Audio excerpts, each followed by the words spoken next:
In a previous video, we took a look at the naming conventions of extremely large numbers, and we ended up concluding that the total number of arrangements for a single Minecraft world was on the order of 100 ada tre centi quinquadragenta femti centinana pici septingenti quinquagentinani centidua octingenti micri tre decimilli quadrangenti octononagentilion. In other words, there are a lot. However, as big as this number is, we haven't even started to approach the tip of the iceberg when it comes to naming these things. We talked about a millillion, a micrillion, a nanillion, all the way up through Quectillion. Of course, named Quectillion because quecto is the metric prefix that means nonillion, and there are a nonillion groups of zeros after the initial three. If you want to make that easier to see, you can very easily rewrite the exponent to be 3 times 10 to the 30 plus 3, 10 to the 30 being a nanillion. However, after quecto, there are no official metric prefixes. So, mesillion, what we currently call the number that corresponds to a decillion in the exponent, is subject to change should the scientific community ever want to add on more prefixes. Likewise with duocillion and tricillion. Notice that the prefixes here are offset, being dodecillion and tricillion. This offset gets fixed a little bit later down the line, but for now, just remember it's there. If you watched part 1 of this video, you can probably pretty easily predict that the next few numbers would be something like tetracillion, pentacillion, hexacillion, all the way up through icocillion. Now, keep in mind, these numbers are growing extremely fast. When you go from sextillion to septendecillion, the number increases by 1,000 times. Sextillion is 1,000 times smaller than septendecillion. However, going from hexacillion to heptacillion doesn't increase the magnitude by 1,000 times. It increases the number of zeros by 1,000 times. Heptacillion has 1,000 times as many zeros as hexacillion. How big is a heptacillion? Well, imagine the planet Earth. There are approximately 133 quindecillion atoms on or in the planet Earth. Now imagine that you could take a marker and write on every single one of those atoms a number 1 to 133 quindecillion.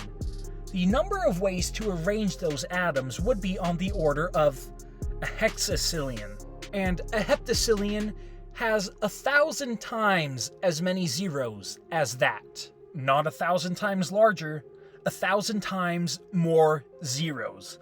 So, an octacillion has 1,000,000 times as many zeros, and an ennicillion has 1,000,000,000 times as many zeros as hexacillion. Dividing an ennicillion by icocillion will give you a number much less than 1 divided by centillion. Right here is where we fix that offset to get back on track, and we go from icocillion straight to Triacontillion. And now hopefully you'll again see how this is going to stack up. You'll go to Triacontillion, then Tetracontillion, Pentacontillion, all the way up to Enicontillion. Now each of these numbers has a nonillion times as many zeros as the previous one. As a size reference for where we are at right now, one Tetracontillion is much larger than a googolplex to the quintillionth power. Remember earlier when we talked about how many different ways you could arrange the atoms in planet Earth? Well, imagine that we do the same thing for the observable universe, and instead of atoms, imagine it's cubic Planck lengths. Remember, comparing the size of a Planck length to a hydrogen atom is similar to comparing the width of a human hair to the diameter of the Milky Way galaxy. The number of ways that you can arrange the cubic Planck lengths in the observable universe is less than a heptacontillion.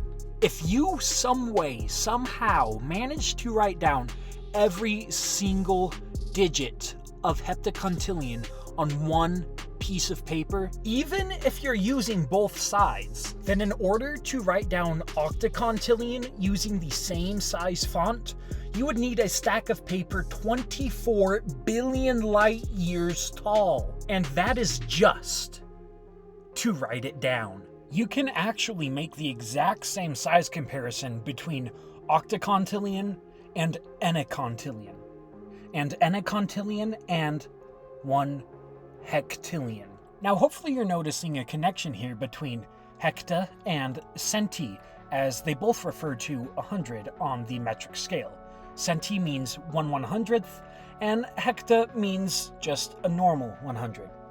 You might be able to figure out that from there you go duohecta, triohecta, tetrahecta, all the way until you get to enahecta. These of course are in reference to 200, 300, 400, all the way through to 900, when the very next step is 1,000, or 1 killillion. Again, take note of how this here corresponds to a millillion.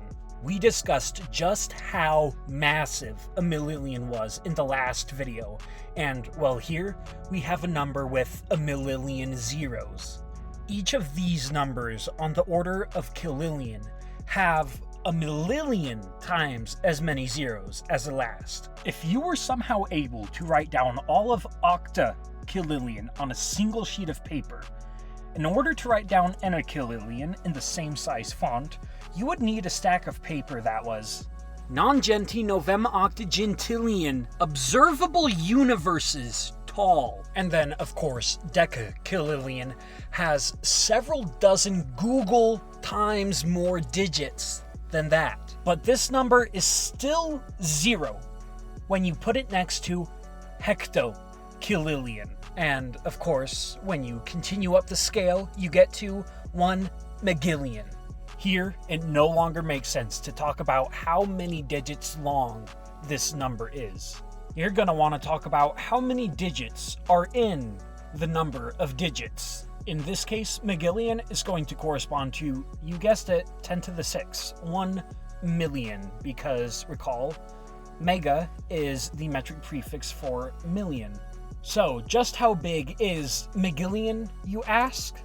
Alright, picture this. First, label every atom in the observable universe with a number and grab a stopwatch.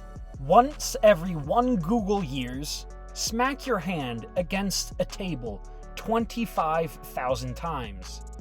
Every time your hand manages to quantum tunnel through that table all 25,000 times, randomly choose 10,000 atoms out of the universe.